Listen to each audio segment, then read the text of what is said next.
The ground is hot enough to blister bare skin. The air itself feels heavy, almost solid, shimmering above the sand in visible waves. There's no shade for miles, no water in sight, and the sun directly overhead casts almost no shadow at all to hide in. Most people assume the cold was ancient humans' greatest enemy, but in deserts, grasslands, and tropical regions across the world, extreme heat was just as capable of killing a person, often within hours, and it did, repeatedly, for tens of thousands of years. So how did ancient humans survive environments hot enough to be lethal, with no air conditioning, no refrigeration, and no modern understanding of heat stroke at all? By the end of this video, you'll understand exactly how our species adapted, both physically and culturally, to some of the harshest heat on Earth. Here's something most people don't realize. Humans are, in a very real evolutionary sense, built for heat more than almost any other large mammal on the planet. Unlike most animals, humans are capable of sweating profusely across nearly their entire body, an extraordinarily efficient cooling system, combined with comparatively less body hair than our closest primate relatives. This allowed early humans on the hot African savanna to release heat far more effectively than the animals they were hunting. Some researchers believe this is even part of why early humans became such effective long-distance runners, capable of literally running certain prey animals into heat exhaustion over extended pursuit, a hunting method still practiced today by some traditional groups, including certain San communities in the Kalahari. But biology alone wasn't enough. Behavior mattered just as much, and the single most important survival strategy was almost absurdly simple: avoid the sun during its most dangerous hours.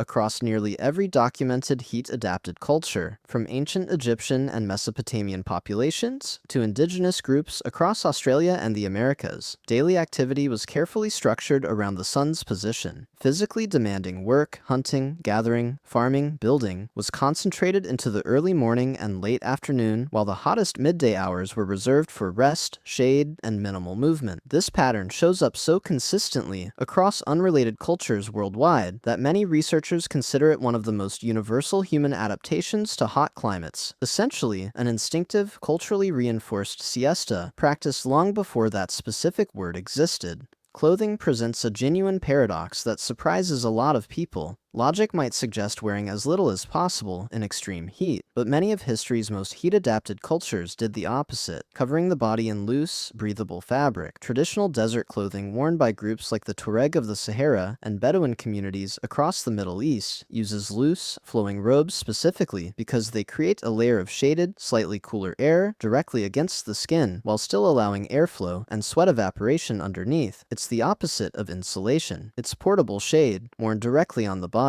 Architecture became one of humanity's most powerful heat survival tools. Thick walls, particularly mud brick construction widely used across ancient Egypt, Mesopotamia, and the broader Middle East, absorbed heat slowly during the day and released it gradually at night, keeping interior spaces significantly cooler than the blazing exterior. Some ancient Persian architects went even further, developing structures called windcatchers, tall towers designed specifically to capture even faint breezes at height and funnel that moving air down into living spaces below, creating a form of passive air conditioning entirely without electricity. Some of these structures dating back well over 1,000 years and still standing, and in some cases still functioning today. In several hot regions, humans also built partially underground, taking advantage of the same principle used in cold climate pit houses, except here, the goal was reversed, escaping surface heat rather than trapping warmth. Underground and semi-underground dwellings, documented across parts of North Africa and the Middle East, could remain dramatically cooler than the punishing surface temperatures above, sometimes by 20 degrees or more. Water management became a matter of life and death, in the most literal sense. Ancient Persian engineers developed qanats, sloped underground tunnels transporting water from mountain sources to dry lowland settlements, protected from evaporation by their underground design in a landscape where surface water would simply bake away in the heat. This same water often served a dual purpose beyond drinking, helping cool nearby structures through evaporation as it passed close to living spaces.